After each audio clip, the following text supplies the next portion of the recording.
오늘도 우리가 그러니까 성경에는 그러니까 아마 목사님들께서 신대원에서 배울 때 그런 얘기 한 번쯤은 다 들어보셨을 겁니다. 텍스트와 컨텍스트가 있다. 그래서 성경에는 텍스트가 있지만 그 텍스트 그 뒤에 컨텍스트라는 게 있다. 그래서 우리가 컨텍스트를 잘 알지 못하면은 텍스트를 이해를 할 수 없다라고 하는 그런 이제 이야기를 아마 신대원 때 분명히 들으셨을 겁니다. 근데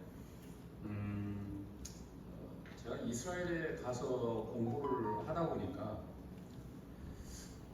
한국에 그러니까 저와 같은 그러니까 우리 선배님들, 우리 후배님들 그리고 우리 동료들이 같이 알아야 되는 그런 컨텍스트들이 사실 너무 굉장히 많더라고요.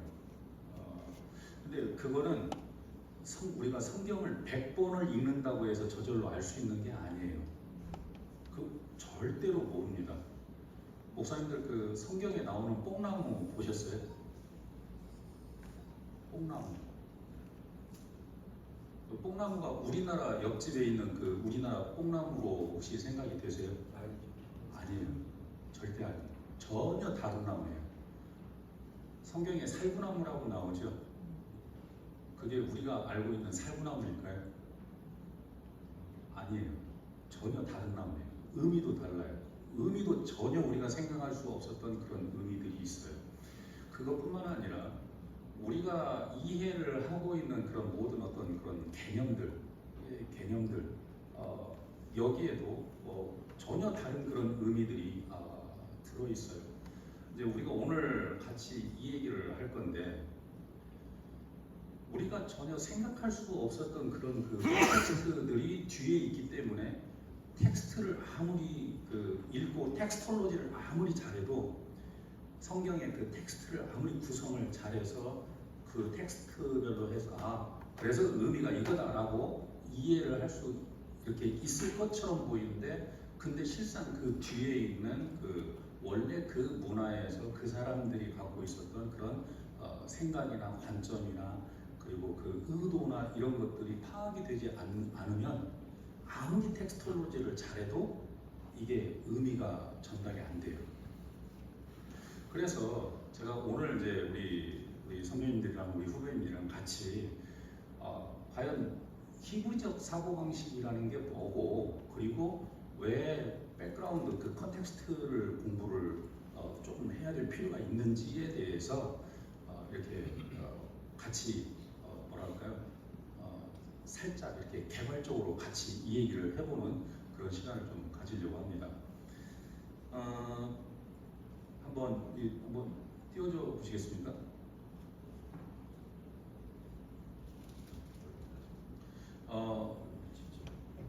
먼저 우리가 그 컨텍스트를 이렇게 본다라고 할 때는요 여러 가지가 있습니다. 뭐 예를 들어서 지리적인 것도 있고요, 역사적인 것도 있고, 그 다음에 우리가 흔히 얘기하는 문화적인 것도 있고, 그 다음에 언어적인 것도 있고요. 알아야 될 내용들이 사실 되게 많습니다. 근데 우리는 어떻게 보면은 성경에 우리나라 말로 번역이 되어 있는 그 성경을 이렇게 읽으면서 그 성경의 텍스트에서 느껴지는 그 뉘앙스라는 거를 갖고 그리고 우리가 성경을 다시 이렇게 해석을 하게 되죠. 근데 그렇게 해석을 했을 때 그러니까 번역된 우리나라 성경을 가지고 그 텍스트를 이렇게 해석을 했을 때 그게 원래 사람들이 이 얘기하려고 했었던 그 의도가 100% 반영이 될 수 있느냐 또 100% 거기에서 나타날 수 있느냐 여기에 좀 생각을 해봐야 되겠죠. 목사님들 마태복음 5장 5절에 마태복음 5장에서 6장 7장은 예수님께서 하나님의 나라에 대해서 말씀하시는 그런 내용들이죠. 하나님의 나라가 무엇이고 하나님의 백성들은 어떻게 살아야 하고 그리고 하나님은 무엇을 그의 백성들에게 원하시는지 그거를 딱 집어서 말씀을 하시는 게 그게 바로 마태복음 5장 6장 7장에 보통 우리가 산상수훈이라고 얘기하는 말씀들인데 특히 이제 팔복이라고 얘기하는 그런 그 부분들이 보면은 굉장히 알쏭달쏭하죠. 알쏭달쏭합니다.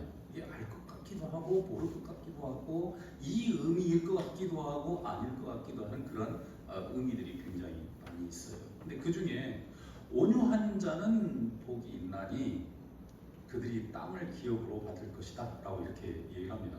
목사님들 우리 선배님들 그리고 또 우리 사랑하는 우리 후배님들 이 마태복음 5장 5절에서 정말로 이렇게 키포인트로 이해를 해야 될 그 단어들이 몇 개가 이렇게 보일 겁니다. 그죠? 온유, 복, 그 다음에 땅을 기업으로 받는다. 이게 뭘까? 온유한 자가 복이 있어서 땅을 기업으로 받는다. 요거를 이제 말하자면 우리가 해석을 해야 되는 거예요. 그죠? 설교를 하기 위해서는. 그죠? 오케이. 온유한 자는 어떤 사람을 온유한 자라고 얘기하죠? 이제부터는 그냥 말 그대로 그냥 친한 형님들이고 이 동생들이니까 선배님들 후배님들이니까 편하게 얘기 한번 해보십시오. 전혀 상관없습니다. 그냥 편하게 한번 말씀 한번 해보십시오. 온유한 자가 어떤 사람을 온유한 자라고 하죠? 우리 목사님들 설교 지금까지 많이 하셨습니다. 그죠? 주석도 많이 받고요. 그죠? 온유한 자가 뭐죠? 하나님의 뜻에 자기의 뜻을 굴복시키는 사람. 하나님의 뜻에 자기의 뜻을 굴복시키는 사람. 오케이. 제가 볼 때 거의 그러니까 뭐라 할까요? 그 단어는 명확하지 않지만 개념은 거의 80~90%가 맞았습니다. 또 다른 분은 한번 온유한 자가 어떤 사람을 온유가 뭐죠? 온유? 비슷한 말씀인데 네. 방금 김 목사님 말씀하고 네. 거친 야생마를 오케이. 훈련시켜서 네. 주인의 뜻에 복종하도록 하는 오케이. 그것을 온유라고 한다고. 길들이다 하는 말이죠. 테임이라고 하죠. 영어 테임이라고. 그렇죠. 그걸 온유하다라고 하죠. 그래서 온유하다라는 말은 그래서 그 끝은 어떤 단어하고 연결이 되냐면 그래서 온순해지는 것을 얘기하죠. 그죠? 그분 앞에서 온순해지는 거. 그죠? 이게 주석에 나오는 그런 그 일반적인 해석이죠. 또 다른 분이 있습니까? 온유가 뭘까요? 빨리빨리 한번 진행을 한번 해보죠. 예를 들어서 네. 이삭이 우물을 봤는데 네. 우물을 떼었을 때 네. 하나님이 주권을 믿고 그것을 포기하고 계속 다시 나아가서 땅을 파는 그런 모습들을 예를 들어있습니다. 개념이 거의 99% 같습니다. 네.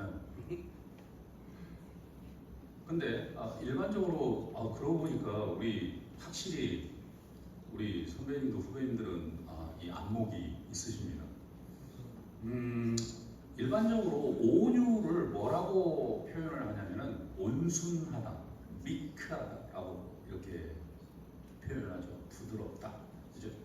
그래서 온순하고 부드러운 그런 사람들 아까 얘기했던 것처럼 잘 훈련되고 그리고 잘 이렇게 유순해진 어떤 그런 그 사람들에게는 복이 있나니 하나님께서 저희에게 땅을 기업으로 주실 것이다 라고 이렇게 보통 해석을 합니다. 근데 이거를 원래 이 사람들, 그러니까 원래 히브리 사람들이 이 개념을 안 가지고 있었던 게 아니고 원래 히브리 사람들이 이 개념을 가지고 있었던 개념인데요.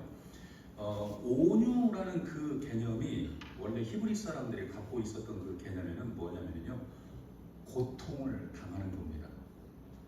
그러니까 온순하고 따뜻한 그런 거를 얘기를 하는 게 아니라 원래 이 온유라는 단어로 표현이 된 그 단어가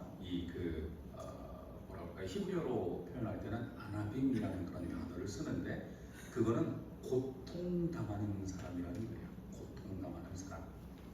온유한 사람은 고통당하는 사람이에요. 근데 왜 이 고통당하는 사람이 온유라는 그런 단어로 번역이 됐었냐면요, 시편 37편에 있는 바로 이 말씀 때문에 그렇습니다. 시편 37편 말씀을 우리 목사님들께서 한번 찾아보시면 이렇게 돼 있지 않습니까? 너희 중에 만약에 그러니까 이게 너희라는 그런 그 단어가 하나님께서 당신의 백성들에게 하시는 그 말씀이에요. 당신의 백성들에게 너희가 만약에 이 세상에서 살아갈 때 어떤 나쁜 사람이 너희에게서부터 땅을 빼앗아 갔다. 그러면 어떻게 할래? 그게 시편 37편 말씀입니다. 또 어떻게 보면 세상을 살아가는 실제적인 그런 하나님의 사람들, 하나님의 백성들이 세상을 살아가는 실제적인 어떤 그런 그 삶에 대해서 그 요구하는 그런 내용들이 시편 37편에 나오는데 바로 이렇게 나오죠. 만약에 악한 사람이 불의한 사람이 너에게서 땅을 빼앗아 갔다라고 하자. 그럼 어떻게 할래? 전혀 노하지도 말고 그리고 화내지도 말고 불평하지도 말고 참고 기다리라. 왜? 하나님께서 이 세상을 다스리는 분이시니까 너희 하나님의 백성들은 하나님께서 하시는 그거를 믿고 참고 기다리면 하나님께서 그 모든 것들을 원래대로 아니 너희에게 이로운 대로 하나님께서 다시 다 되돌려 주실 것이다 라고 말씀을 하시는 게 그게 시편 37편입니다. 목사님들 지금 혹시 성경책 혹시 갖고 계세요? 한번 시편 37편 한번 이렇게 찾아서 한번 1절부터 이렇게 쭉 한번 눈으로 한번 읽어보십시오. 그러면 불의한 자가 너희들에게 악을 행해서 너희들에게서부터 땅을 빼앗아 갔다면 어떻게 할래? 노하지도 말고 불평하지도 말고 하나님을 참고 기다리라 라고 얘기를 하죠. 자, 시편 37편 7절 9절 말씀 보면 그래서 여호와 앞에 잠잠하고 참고 기다리래요. 그러면 어느 그 순간에 하나님께서 대답해 주실 건데 심지어는 뭐라고도 말씀하시냐면은 그냥 분을 그치고 그냥 속에서 올라오는 그 분을 그치고 노를 버리고 불평하지도 말래요. 그냥 가만히 참고 기다리래요. 목사님들 이게 어떻게 보면 하나님께서 하나님의 백성들에게 주시는 어떤 그런 삶을 살아가는 그런 안목이고 그리고 그렇게 살아야 한다. 하나님의 백성은 이렇게 살아야 된다라고 하는 어떤 그런 룰과 같은 거예요. 자, 우리는 만약에 어떤 다른 사람이 우리에게서 뭐를 뺏어갔어요. 땅을 뺏어갔어. 땅을 뺏어가거나 뭐를 이렇게 우리에게서부터 뺏어갔어요. 그러면은 우리는 어떻게 반응을 하죠? 여기서 지금 우리라고 얘기를 하니까 거룩한 그렇게 말고 뭐라고 생각을 해야 되냐면은 원래 하나님을 모르던 사람들이라고 생각을 한번 해보시고요. 그죠? 그럼 우리는 성도들에게 어떻게 가르쳐야 될까요? 어떤 나쁜 사람이 너희한테서부터 뭐를 뺏어갔다. 그러면 성도들한테 뭐라고 가르쳐야 될까요? 권사님이 찾아왔어요. 목사님, 어떤 나쁜 놈이요 우리 카페 사기쳐가지고 뺏어갔어요. 어떻게 할까요? 뭐라고 할까요? 당당한 절차를 밟아서 다시 회수하라. 똑같네. 그렇게 가르치고 있는 게 현실이라니. 그렇죠. 그렇게 가르치고 있죠. 근데 성경에서는 전혀 다른 요구를 하고 있다라는 거죠. 전혀 다른 요구. 그러니까 하나님의 법 또는 하나님을 따르는 하나님의 백성이라는 그런 어떤 정체성을 놓고 생각을 했을 때 예를 들어서 우리가 성경 공부를 하고 교회에서 찬송하고 그리고 예배드리고 그리고 실제적인 삶에서는 하나님의 법을 안 따라요. 그럼 하나님의 백성일까요? 그렇죠. 뭔가 이상하죠.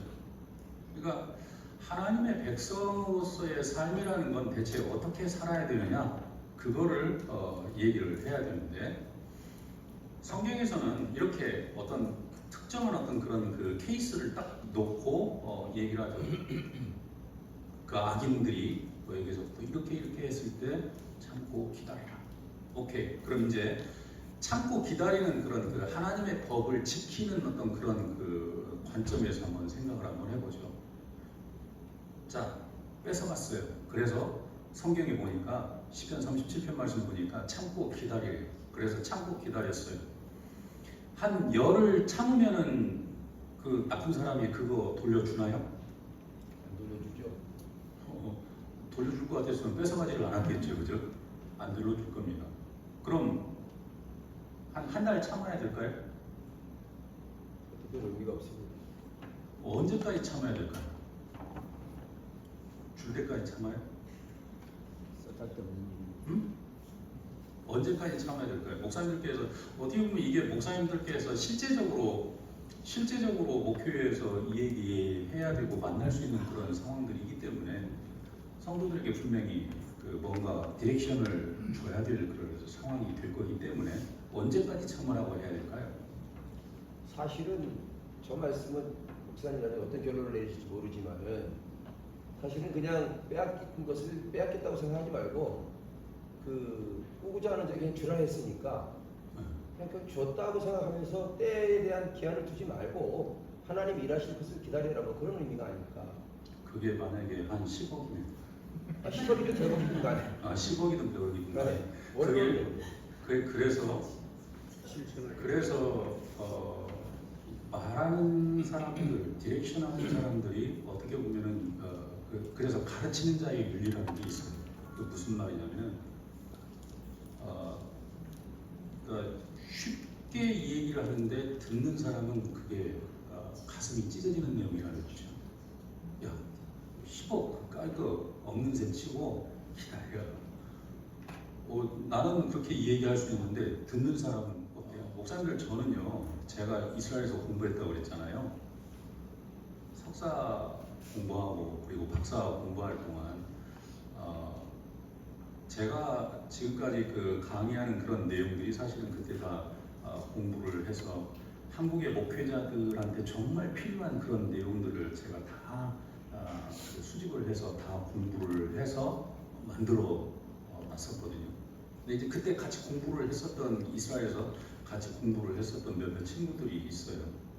예, 그 친구들이랑 같이 마음이 맞아서 야, 우리 공부 끝나고 한국에 들어가서 이런 내용을 가지고 우리 강의를 오픈을 하고 개설을 하자. 지금까지 이런 그 강의나 이런 것들은 없었기 때문에 센세이션을 일으킬 것이다. 그래서 각자 파트를 나누자. 그래서 제가 공부했던 그런 내용들을 한 친구한테 다 줬어요. 너도 가서 강의를 해야 되니까 공부를 해라. 데리고 다니면서 다 가르쳤고 다 했어요. 컴퓨터하고 컴퓨터를 높이 놓고 제 거 자료를 여기서 뽑아가지고 이렇게 다 넘겨줬어요. 그랬더니 책으로 냈네? 얘가.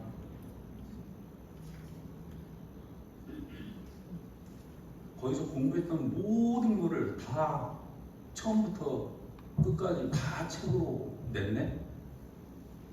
처음에 1권 나왔을 때 그랬죠. 이게 뭐냐? 이거 저희가 이렇게 되면은 우리 같이 뜰 수 있을 거예요. 그러지 마라. 내가 너한테 책 내라고 한 적 없다. 그러지 마라. 안 한대요. 근데 좀 이따 또 2권 또 나오네? 3권 나오네? 4권 나오네? 5권 나오네? 6권 나오네? 7권, 8권? 시리즈가 한 11권까지 나왔죠. 10 몇 권. 어떻게 해야 될까요? 고발해야 될까요? 그때 바로 저 온유한 자라는 저 말씀 보고 내가 해야 될 방향이 그게 아니구나 라는 걸 알았죠. 고소 안 했어요. 고발 안 했어요. 잘 나가더라고요. 자, 봐요.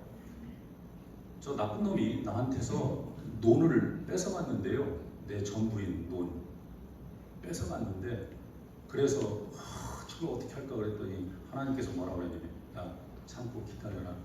그것 때문에 불평도 하지 말고 노하지도 말고 그리고 분을 표현을 하지도 말아. 그냥 참고 기다려라. 네, 알겠습니다. 하나님 제가 참고 기다릴게요. 그러고 뺏긴 그 논앞에를 이렇게 맨날 지나다녀야 될 거 아니에요. 뺏긴 논앞을 지나다니는데 내가 그 논을 지을 때보다 그 놈이 뺏어가고 난 다음에 지을 때 훨씬 더 잘 돼요. 무슨 말이냐면 나한테 그거를 뺏어간 놈이 책을 내는데요. 와, 책이요 엄청나게 잘 팔려요.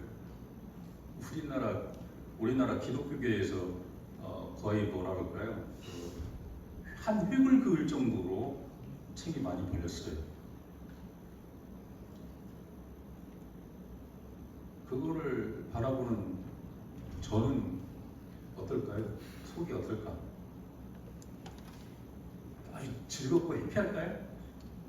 아니죠. 미치더라고요. 미쳐요. 죽이고 싶겠죠.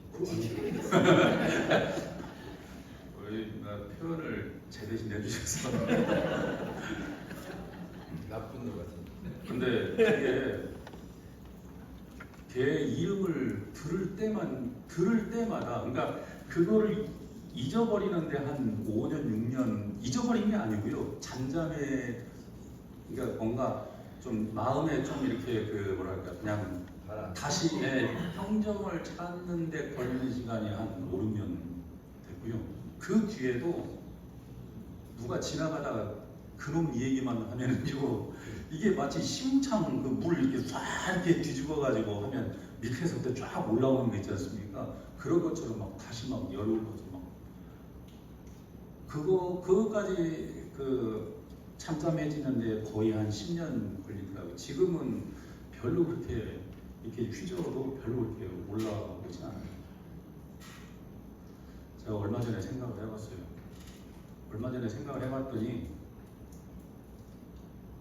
나는 나 나름대로 열심히 하나님을 섬기고 하나님을 경외하고 하나님을 존중히 여기는 자로 살아가면서 하나님의 말씀을 잘 전달하는 자로 살아간다라고 생각을 했는데 아무것도 없더라고요. 목사님들 온유한 자라는 말이 온순하다는 말이 아니에요. 길들여졌다는 그런 말이 아니고 고통당하는 자라는 말인데요. 왜 고통을 당하는 자라고 얘기를 하냐면 하나님의 말씀 불의한 자가 내게서 무엇을 뺏어가더라도 네가 해결하지 말고 나한테 맡기고 노하지도 말고 분을 품지도 말고 그냥 기다려라. 그 말씀 딱 한마디 믿고 어디다가 고소도 안 하죠. 그런데요. 고소도 안 하고 정말 하나님 말씀 믿고 참고 기다리고 있는데 근데요 그거를 쳐다볼 때마다 정새끼가 한 거 그거를 쳐다볼 때마다 몇만 부 팔렸다는 거 나중에는 그것도 못 보겠더라고요. 맨날 막 1위에 막 랭크가 되잖아요. 책 다른 시리즈 낼 때마다 막 1위로 팍팍 올라가는데 막 미치겠더라고요. 근데 그래도 참아요. 근데 이렇게 계속 참다 보니까 속이 어떻게 돼요? 속이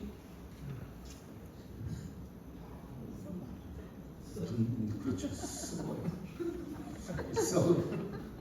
그래서 하나님의 말씀을 지키고 그리고 하나님의 말씀 때문에 내가 좌우로 행치 않고 그것 때문에 고통을 당하는 자, 그 사람을 온유한 자라고 표현하면 돼요. 그래서 온유한 자는 아나님이라고 표현한 바로 그 사람을 고통당하는 자라고 하는 거예요.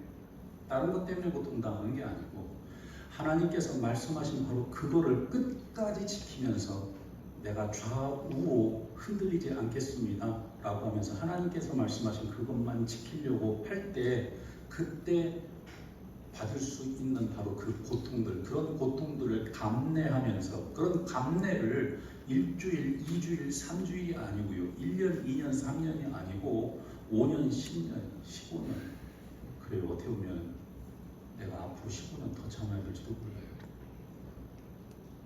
근데 시편 37편에서 하시는 말씀이 뭐냐면 바로 그 사람에게 한번 보실까요? 여호와를 소망하는 자들은 땅을 차지하리로다. 뺏겼던 그거를 하나님께서 다시 찾아서 다시 돌려주신대요. 그래서 여기 11절 말씀 보니까 그러나 온유한 자들은, 그래요, 여기에 나왔던 바로 그 개념이에요. 그러나 온유한 자들은 땅을 차지하며 풍성한 화평으로 즐거워하리로다. 바로 이 말씀을 예수님께서 그대로 가져다가 하나님의 사람들이, 하나님의 백성들이 이 땅에서 어떻게 살아야 되느냐, 온유한 자들에게는 복이 있나니, 즉 하나님의 말씀을, 그게 어떤 말씀이라도 한 말씀, 그 말씀을 지키고 그리고 그 말씀에서 떠나지 않기 위해서 그 말씀 때문에 고통을 당하면서라도 하나님의 말씀을 지키고 벗어나지 않는 바로 그들에게는 복이 있나니 하나님께서 그들에게 다시 원래대로, 아니 그거보다도 훨씬 더 많은 풍성한 것들로 다시 되돌려 줄 것입니다 라고 하는 게, 이게 하나님의 약속이고 하나님의 백성들에게 주시는 복이라는 겁니다. 그래서 저는 앞으로 언제까지 기다려야 될까요? 아직 못 받았어요. 그래요. 우리가 성도들한테 이 말씀을 가르치면서 뭐라고 가르쳐야 될까요? 마음이 따뜻한 사람, 그런 거 아닙니다. 하나님을 경외하는 사람이에요. 하나님의 말씀을 그대로, 그러니까 어떻게 보면은 정말 순박하고 어떻게 보면은 정말 뭐라고 할까요? 앞뒤 생각이 없는 사람이에요. 하나님께서 이렇게 말씀하셨으면 그 말씀 하나 붙잡고 거기에서 벗어나지 않으려고 안간힘 쓰는 바로 그런 사람들.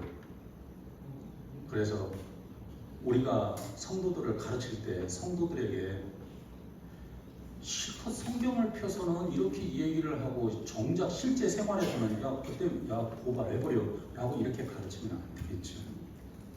하나님의 말씀대로 살 수 있는, 하나님의 뜻을 따라서 살 수 있는 그런 성도들을 만들어내고 그리고 그런 성도들을 가르치고 양육하고 하는 게 저와 우리 선배님들, 후배님들이 해야 될 바로 그런 일들이고, 그래서 우리가 하나님의 사람들 아닙니까? 그렇죠? 그러니까 우리가 하나님의 나라를, 그러니까 우리가 하나님의 사람으로서, 하나님의 종으로서 하나님의 백성들을 양육하고 하나님의 백성들을 뭐라고 할까요? 하나님의 법에 맞게 이렇게 뭐라 할까요? 훈련시키고 키워가는 그런 사람들이잖아요. 그렇죠? 그러니까 우리는 종교인이 아니에요. 종교적인 어떤 그런 예배해주고 그리고 샐러리 받고 하는 그런 사람들이 아니에요. 우리 그냥 하나님의 사람들이에요. 우리는 하나님의 사람들이고 하나님의 말씀을 성도들에게 가르쳐서 성도들이 그 말씀대로 하나님의 백성으로서 이 땅에 살 수 있도록 그렇게 이끌어가는 그런 리더십들이에요. 그렇죠? 그런 자부심을 갖지 않으면은 우리는 그냥 셀러리맨이 되는 겁니다. 나는 그런 거 싫어요.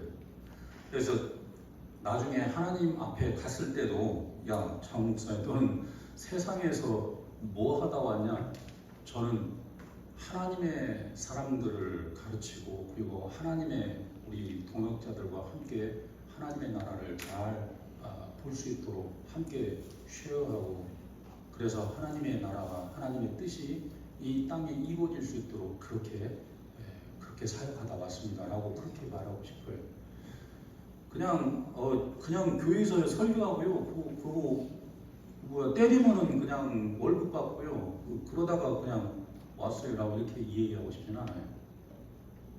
저는 제 자신을 그런 셀러리맨으로 생각하지 않으니까. 결론을 내자면 온유한 자는 고통당하는 자라는 것이고, 왜냐? 하나님께서 말씀하셨기 때문에.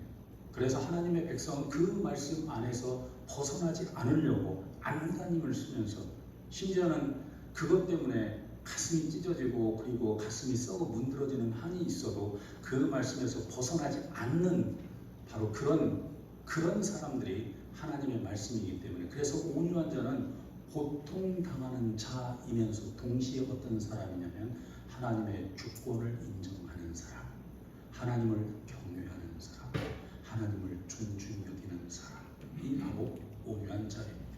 하나님은 바로 그런 사람들에게 그렇죠, 복을 주시는 거죠. 네. 그래서 우리가 성도들을 어떻게 그냥 성도들은 어떻게 보면 주일날 예배 드려주고 그냥 되돌려 보내는 그런 사람들이 아니라 어떻게 보면은 하나님의 사람으로서 양육을 해야 되는 사람들입니다. 하나님의 사람으로서 자라날 수 있도록 그렇게 살 수 있도록 우리가 가르치고 그리고 이끌어가고 해야 되는 거죠. 근데 우리가 온유한 자를 마음이 따뜻한 사람이에요. 여러분 따뜻한 마음 가지시면 이래 버리면은 안 되는 겁니다. 제가 아까 얘기했잖아요. 텍스트와 컨텍스트가 있다고요. 그래서 컨텍스트를 제대로 알아야 텍스트가 완전해지는 겁니다. 이것뿐만 아니고요. 그래서 사실 우리 선배님들, 우리 후배님들하고 차근차근 해야 될 그럴 공부들이 많습니다. 아까도 얘기했잖아요. 살구나무, 우리가 생각하는 살구나무냐? 아니에요. 뽕나무가 우리가 생각하는 뽕나무는 아니에요. 우리가 텍스트를 보면서 잘못 설명하고 잘못 이해할 수 있는 게 너무 많아요. 너무 많아요. 어떻게 해야 돼요? 어쩔 수 없어요. 그냥 배워야 돼요. 그러니까 가끔 어떤 목사님들이 그렇게 말씀하세요. 그러면은 야 저기 텍스트를 거기를 좀 이렇게 살구나무가 그럼 뭔 나무냐? 살구나무는요 아몬드 나무예요. 그럼 아몬드 나무라고 고치면 될 거 아니냐? 근데 고쳐서 되는 게 아니에요. 왜? 여러분 아몬드 나무가 무슨 뜻을 갖고 있을 것 같아요? 목사님들 한번 생각을 해보세요. 아몬드 나무가 무슨 뜻을 갖고 있을까? 1번 되게 고소하다. 그런 뜻을 갖고 있을까? 아니요. 히브리 사람들은 아몬드 나무에 대해서 갖고 있는 개념이 있어요. 그래서 옛날 성소에 들어가는 등대 그 밑에서부터 그 나무 자체를 아몬드 나무의 형상으로 아몬드 꽃받침 그래서 만들었던 거예요. 그래서 아몬드 나무라는 그 개념 자체가 아예 따로 있어요. 따로 있어. 근데 우리는 그걸 몰라요. 그 개념들이 들어가서 성경의 텍스트의 의미가 이루어지는 거예요. 그냥 살구나무에 꽃이 폈습니다가 아니고 그 개념들이 들어가서 그 의미를 이루어내는 거죠. 그래서 그 개념을 알아야 되는 거죠. 뽕나무 단어 바꾸면 될 거 아니냐? 단어 바꿔도 안 돼요. 왜? 시크마 나무라고 바꾸면 목사님들 시크마 나무가 뭔지 아세요? 못 봤잖아. 그렇죠? 우리나라에 없는 나무예요. 아프리카 태생이에요. 근데 히브리 사람들은 또 그 나무를 가져다가 뭔가 의미를 집어넣었어요. 그래서 솔로몬이 아프리카에서 시크마 나무를 수입해가지고 그것만 재배하는 재배하는 장관을 둘 정도로 그렇게 중요한 나무가 됐었던 게 그게 시크마 나무. 예수님 시대 때 그거를 우리나라 성경에 뽕나무라고 번역을 한 거죠. 그렇죠? 그러니까 히브리 사람들은 그 사람들 나름대로 그 각각의 아이템에 각각의 의미들이 다 숨어 있어요. 그래서 그거를 가지고 텍스트를 조합을 하는 거예요. 그러다 보니까 알아야 될 필요가 있어요. 오케이. 문화적인 개념에서는 그런다 쳐요.